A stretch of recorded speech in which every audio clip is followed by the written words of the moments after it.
मैं भारत को भारतीयता की मान्यता के आधार पर फिर से खड़ा करना चाहता हूं, उस काम में लगा हूं। मैं आपको जो कहना चाहता हूं वो ये कि इस देश में कानून का राज चल रहा है, न्याय की व्यवस्था नहीं है और कानून मूर्खता के बने हुए हैं, तो फैसले भी मूर्खता के ही हो रहे हैं इस देश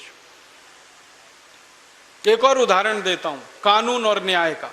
इस देश में एक कानून है, उसका नाम है मोटर व्हीकल एक्ट, अंग्रेजों के जमाने का बना हुआ है।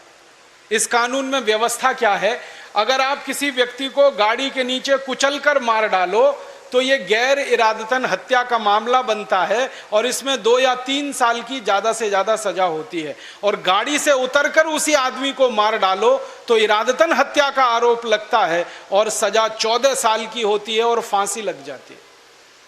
अब मुझे आप बताइए, गाड़ी में बैठे बैठे मैंने किसी को कुचल दिया या गाड़ी से बाहर निकलकर मैंने उसको मार दिया, हत्या तो दोनों ही मैंने की है। एक हत्या में 2-3 साल की सजा और एक हत्या में 14 साल की सजा, ये कौन सा न्याय है? दुष्परिणाम जानते हैं क्या होता है? इस देश के बिगड़ैल बापों के बेटे जिनके पास बड़ी बड़ी लंबी लंबी गाड़ियां हैं, वो रात को अंधाधुंध शराब पीकर गाड़ियां चलाते हैं और उन गाड़ियों के नीचे गरीबों को कुचलकर मार डालते हैं। उनके खिलाफ अदालतों में जब आरोप तय होते हैं, मुकदमे के फैसले होते हैं, 2-3 साल की मुश्किल से सजा मिलती है और कई बार वो बाइज्जत बरी हो जाते हैं। एक केस अभी हमारे देश में ऐसा ही आया था।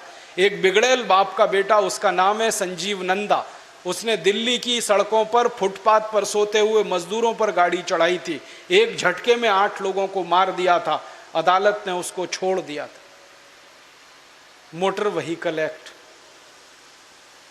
एक दूसरा बिगड़ैल बाप का बेटा है इस देश में, उसका नाम है सलमान खान। उसने बंबई में 20 लोगों को अपनी गाड़ियों के नीचे कुचलकर मार डाला है। छुट्टा सांड की तरह से वो इस देश में घूमता रहता है, पुलिस उसका कुछ नहीं बिगाड़ सकती, न्याय व्यवस्था के मुंह पर वो तमाचा मारता है।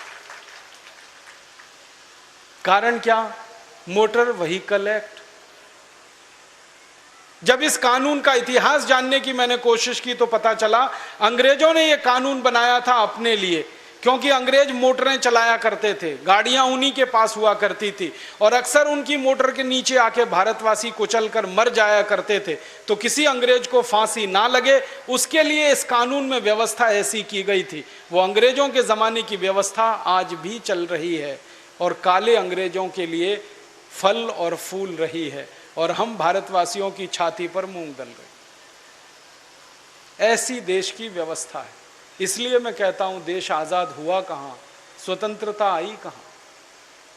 ऐसे मैं आपको सैकड़ों उदाहरण दे सकता हूं, क्योंकि अंग्रेजों के जमाने के बनाए हुए 34,735 कानून ऐसे के ऐसे ही चल रहे हैं।